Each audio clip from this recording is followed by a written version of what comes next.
going on, guys? This is Burz. I want to talk to you today about the Burris XTR II. This is their 1 to 5 power scope. This is something that you're going to want to replace your red dot and magnification systems with if you're looking to save weight and get less bulky and clunky and whatever else you got on there. Well, you got cappuccino maker, etc. If you want to slim down, this is definitely something you want to look at. So the latest craze, and it's actually something that's well worth talking about in the red dot game, is having a red dot and a 3 power magnification system. The one thing that's a downfall of that is it is clunky, it's bulky, you know, kind of have something hanging off the side there.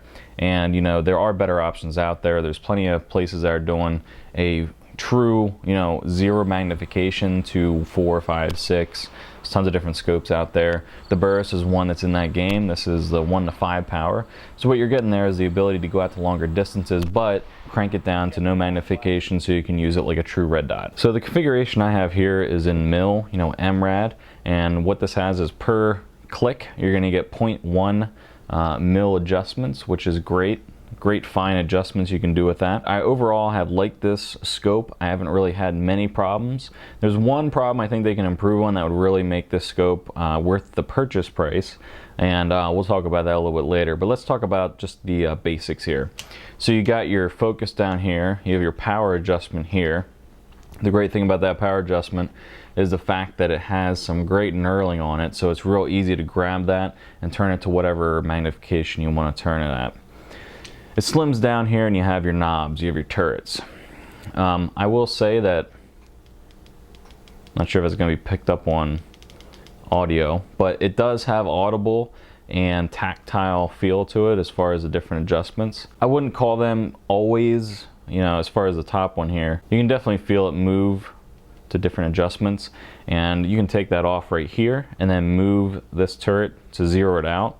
So as you can see here, I'm bumping the camera like a professional. As you can see here, you know, I've been screwing around with this, but I just moved this back to 0 where I have it zeroed at, because I moved the turret back to 0 so that I know if this does get bumped in my case or whatever, I just get out, I throw it back to where the 0 is, and I'm zeroed out. So you have your 2 turrets here, and then you have the illumination knob right here. This is the one where I think they can definitely improve on. The illumination knob I've had some issues with, not necessarily, you know, getting a battery in here and such, which is relatively easy. You just go ahead and take off this cover. You got a 2032 battery right there. That's what you're going to use to for the illumination. But what I've had a problem with is I've had the illumination die on me, you know, as I was using it. So I don't have it on at the moment because it's dead. And what's happened to me is I've put this in the off position, which is right there. You can also have an off position in between each illumination. So I've had it in the off position. I put it in a box, in a case, went to maybe like a class or something, and take it out and it's dead because either it got bumped or whatever. And what I think they can do here is, if you take a normal red dot and you feel how difficult it is to move settings, like my aim point, I always leave it on, but I always leave it on the same setting, which is a lower setting, because I'm not sure when I'm going to use it, and if it's in a house or something, you want to have it a lower setting for nighttime, etc. But I always have it the same setting.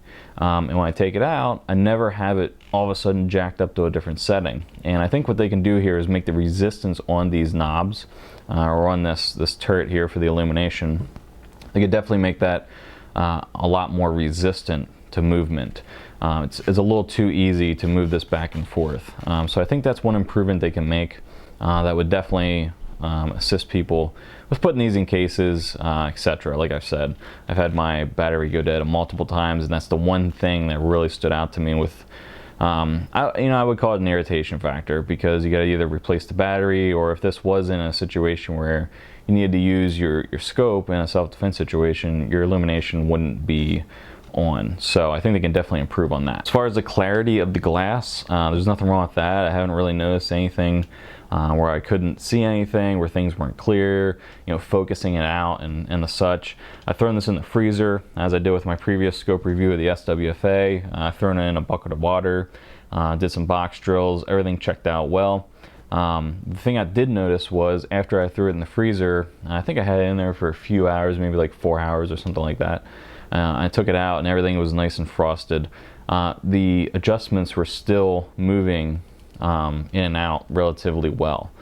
So you might see some other ones where you get the knob after it's been, either outside or in the freezer for a few hours, and you're really trying to crank down and get on the move.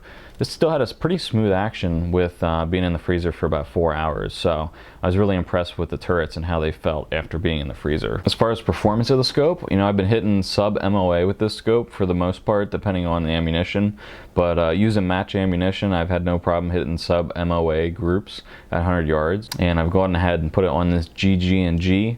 This is their FLT SPR scope mount.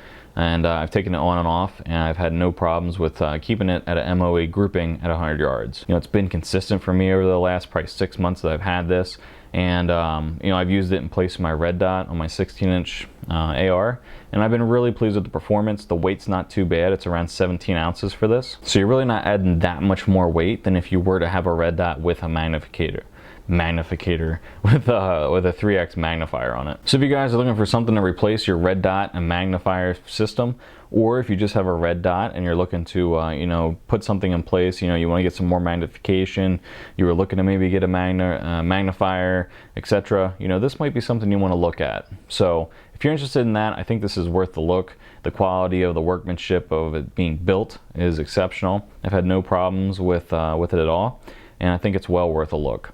So if you guys have any questions, go ahead and let me know. If you guys have a Burris XTR II of any sort, go ahead and put your experience in the comments down below, or better yet, make a video about it. And until next time, later.